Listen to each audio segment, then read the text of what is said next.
안녕하세요. 주식 차트입니다. 오늘은 블록딜을 완전 정복하는 시간을 가져볼게요. 뉴스 헤드라인에서 블록딜 소식에 주가 급락 같은 문구를 본 적 있죠? 단순한 대량 매도가 아니라 그 배경과 실제 영향, 그리고 개인 투자자가 어떻게 대응해야 할지까지 종합적으로 파헤쳐 보겠습니다. 영상 끝에는 실전 체크리스트와 함께 여러분이 직접 판단할 수 있는 질문 목록도 드릴게요. 준비됐으면 바로 시작하겠습니다. 1. 블록딜이란? 블록딜의 본질은 간단합니다. 대량의 주식을 한 번에 통상 시장 밖에서 기관이나 대주주끼리 협의해 거래하는 방식입니다. 일상 거래. 리테일 장내 거래와는 다르고 거래 수량, 가격, 상대방이 보통 사전 협의로 정해집니다. 목적은 여러 가지지만 가장 흔한 목적은 주가 충격 최소화, 빠른 유동성 확보, 전략적 지분 이동 등입니다. 장내에서 같은 물량을 흘리면 유동성 부족으로 급락이 발생합니다. 블록딜은 그 충격을 완화하려는 수단입니다. 참여 주체는 대주주, 외국계 펀드, 연기금, 보험사, 증권사 IB입니다. 거래는 시간의 대량 매매, 다크풀, 교차 거래 등 다양한 방식으로 이루어집니다. 2. 블록딜이 이루어지는 방식. 블록딜의 실행은 단순히 팔고 사는 수준을 넘습니다. 중개 역할을 하는 증권사, 투자은행이 전체 프로세스를 설계하고 매수 의향이 있는 기관을 모집해 가격을 조정합니다. 세부 흐름은 다음과 같습니다. 대주주 또는 펀드가 매도 의사를 통보하고 IB 증권사가 책임하에 기관 매수처를 물색합니다. 기관들이 제시가격 오퍼를 보내면 협상 후 블록딜 가격이 확정됩니다. 거래가 체결되고 통상시간 외 약 마감 후 이루어집니다. 다음 영업일에 시장에 보고 및 공시를 합니다. 이는 국가별 규정상 차이가 존재합니다. IB는 물량 분산과 리스크 해지 방법을 설계합니다. 매수기관은 할인을 받아 리스크 프리미엄을 확보하고 블록딜 체결 후 기관이 시장에서 일부 대파는 재판매가 단기적인 공급 압력으로 작용할 수 있습니다. 3. 가격 구조. 할인율과 그 의미. 블록딜의 핵심은 할인율입니다. 매수기관은 대량 취득 리스크 때문에 종가 대비 할인된 가격을 요구합니다. 이 할인율이 시장에 어떻게 영향을 미치는지 숫자로 확인해 보겠습니다. 가정으로 총 발행 주식이 1억 주, 현재가 1만 원이라면 시가총액은 1억 주 곱하기 1만으로 1조 원입니다. 블록딜 규모가 5%라면 1억 주 곱하기 0.05는 500만 주입니다. 5% 할인이면 체결가 9,500원으로 매각 대금은 500만 주 곱하기 9,500원으로 475억입니다. 시가총액은 9,500억 원이 됩니다. 할인율 8%. 10%에 따른 체결가와 결과는 화면에서 확인하시기 바랍니다. 따라서 블록딜 체결가 자체가 시장 심리의 참조 가격으로 작용해서 다음날 장에서 개파락 발생 가능성이 큽니다. 특히 블록딜 규모가 500만 주로 일평균 200만 주라면 평균 거래량에 비해 클 때 시장 충격은 더 큽니다. 4. 블록딜이 발생하는 이유. 대표적인 사유들을 하나씩 깊게 파고들면 주가에 미치는 영향과 투자자의 대응이 완전히 달라집니다. 1. 차익 실현. 펀드 청산, 투자 회수. 펀드가 만기 혹은 성과 실현 때문에 지분 일부를 정리하는 경우는 기업 펀더멘털과 직접 관계없으므로 일반적으로 단기 악재로 해석됩니다. 2. 세금 재무적 이유. 대주주 자금 필요. 상속세, 양도세 등 개인적 유동성 확보 목적 등으로 대주주가 일부 지분만 팔고 계속 보유한다면 장기적 문제는 적습니다. 3. 지배구조 변화. 경영권 매각 전략적 제휴. 대주주 전략 매도나 경영권 양도는 장기적 불확실성 유발로 장기 악재 가능성 높습니다. 4. 포트폴리오 리밸런싱. 기관의 전략적 조정. 기관이 전략적으로 리스크 축소 또는 포트폴리오 조정 과정에서 일부 지분을 내놓는 경우가 있습니다. 투자자별 시사점을 정리해보면 단기 트레이더는 블록딜 발표 직후 변동성 활용이 가능합니다. 스캘핑 단타가 가능하나 위험성이 큽니다. 중장기 투자자는 왜 팔았는지를 확인하고 펀더멘털이 괜찮으면 매수 기회로 삼을 수 있습니다. 5. 거래 형태별 심층 해부. 다크풀, 크로싱, ATS, 시간외 거래. 블록딜은 다양한 방식으로 체결됩니다. 각각의 방식은 투명성, 가격 발견, 시장 영향 측면에서 특징이 다릅니다. 시간의 대량 매매. 거래소 규정 하에서 시간 외에 체결하고 보고는 다음날 합니다. 투명성은 보장되지만 체결 가격이 즉시 공개되면 시장에 충격을 줍니다. 다크풀.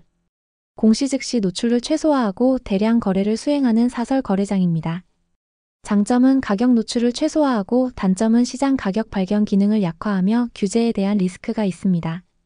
크로싱 네트워크. 유사 가격을 가진 매수매도 주문을 교차 매칭합니다. 일부 기관 전용이며 규제에 따라 상이합니다. 블록딜과 블록오더. 일부 기관은 알고리즘으로 대량을 분할 집행하여 시장 영향을 최소화합니다. 6. 기관 매수자 관점. 왜 할인받고 사는가? 기관은 왜 할인을 요구할까요? 단순합니다. 리스크 보상입니다. 첫 번째, 유동성 리스크로 대량 지분을 보유했을 때 되팔 수 있는 시점이 제한될 가능성이 있습니다. 두 번째, 정보 리스크로 대주주가 파는 이유가 내부 정보인지 예로 실적 악화인지 판단해야 합니다. 세 번째, 시장 리스크로 매수 후 급락 리스크입니다. 그래서 기관의 의사결정 체크리스트는 첫 번째, 기업의 펀더멘털 재무 성장성. 두 번째, 블록딜 이후 보유 전략 단기 해지 롱 보유. 세 번째, 회수 계획. 언제 어떻게 일부를 되파는지입니다. 7. 개인 투자자 리테일 관점. 블록딜 발표 시 실전 대응법. 개인 투자자는 감정적 반응을 조심해야 합니다. 블록딜 자체는 신호이지만 해석이 더 중요합니다. 실전 단계별 가이드. 1. 즉각적 행동 금지. 첫날 과도한 반응은 피하세요. 단기 변동성 큽니다. 2. 왜 팔았는가 파악. 대주주, 펀드, 세금, 경영권. 답에 따라 대응이 변경됩니다. 3. 할인율과 물량 분석. 할인율이 크고 물량이 일평균 거래량 대비 크면 단기 압력이 지속 가능합니다. 4. 기초 재무 점검. 실적 현금 흐름 부채 비율 등 확인합니다. 5. 매수 타이밍. 거래량이 줄고 가격이 블록딜과 근방에서 안정화될 때 분할 매수를 고려합니다. 8. 규제 공시 정책 리스크. 무엇을 주의할 것인가? 국가별로 블록딜과 관련한 공시 의무 보고 규정이 다릅니다. 일반적으로 주의할 항목은 다음과 같습니다. 대량 보유 보고, 대주주 보고, 일정 비율 이상 지분 변동 시 보고 의무, 대주주 내부자 거래 규정, 내부 정보 이용 금지 및 잠금 락업 규정 여부, 세금액의 처리, 대규모 주식 처분 시 세금 양도세, 자본이득세 문제, 시장 조작 의심, 일부 의도적 물량 유통으로 의심될 소지, 권장 행동, 공시 문서, 금융감독원, 증권거래소 공시 등 확인합니다. 증권사 리서치 또는 IB 공시 자료를 참조합니다. 9. 실전 체크리스트 및 매매 타이밍 가이드. 여기서 실제로 투자자가 바로 활용할 수 있는 신문항 체크리스트를 드립니다. 영상 하단 설명란에도 붙여놓을게요. 신문항 체크리스트 즉시 사용용. 1. 블록딜 발표자 매도자는 누구인가? 2. 매도 물량은 총 발행 주식의 몇 %인가? 3. 할인율 체결가 종가는 얼마인가? 4. 블록딜 물량이 일평균 거래량의 몇 배인가? 5. 공시 언론 보도에서 제시된 매각 이유는 무엇인가? 6. 회사의 최근 4분기 실적과 현금 흐름은 양호한가? 7. 부채 비율, 유동 비율 등 재무 지표는 안정적인가? 8. 대주주 보유 비중이 얼마 남아있는가? 추가 매도 가능성. 9. 거래 후 기관의 보유 전략, 해지 및 장기 보유는 어떻게 보이는가? 10. 기술적 지지선, 이동평균선, 피보나치 등은 어떤가? 매매 타이밍 팁. 발표 직후 13일은 관망합니다. 거래량 감소와 가격 안정화가 확인되면 분할 매수 가능합니다. 단기 이벤트로 실적 공시, 호재 공시 등과 겹치면 리스크가 조정됩니다. 10. 사례 시뮬레이션. 실전 감각 기르기. 이제 가상의 사례를 통해서 실제로 어떤 일이 벌어질지 시뮬레이션 해보겠습니다. 사례 A.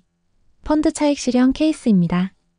기업 펀더멘털은 양호하고 펀드가 만기 도래로 6% 지분을 블록딜로 매각한다면 할인율 7%로 단기 개파락하여 약 7%로 시작해서 2주 내 대부분 회복해서 3개월 후 재상승 흐름으로 예측됩니다.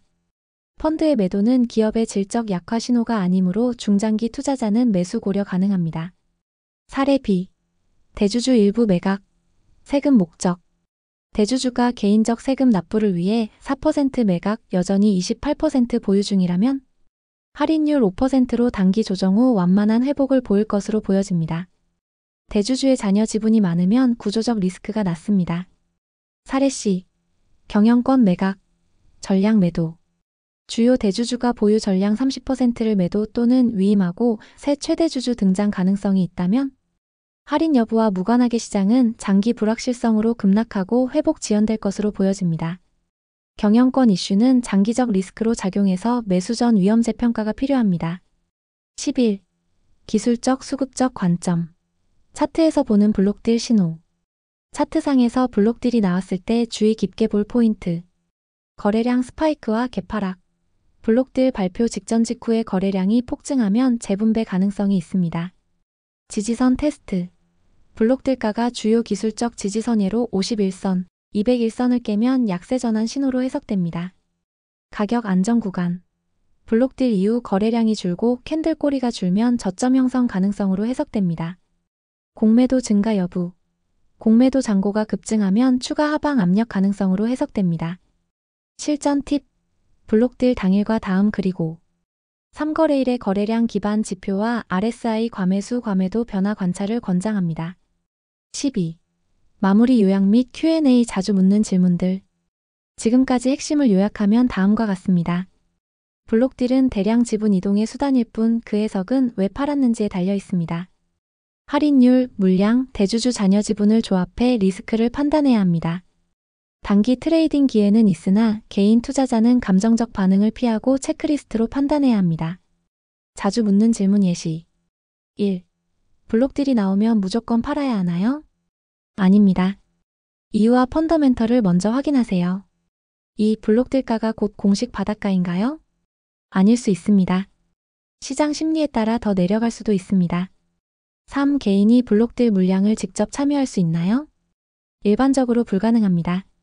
기관 전용 거래인 경우가 대부분입니다. 주식시장에는 매일 뉴스가 쏟아지지만 그중 진짜 중요한 건 의미를 해석하는 힘입니다. 블록딜은 단순한 대량 매매가 아니라 시장의 심리, 기관의 의도, 그리고 수급의 흐름이 교차하는 하나의 신호입니다. 이 신호를 읽을 수 있다면 당신은 이미 한 단계 높은 투자자로 성장한 겁니다. 오늘 영상이 도움이 되셨다면 좋아요와 구독 그리고 알림 설정으로 여러분의 투자 여정에 함께 해주세요. 감사합니다.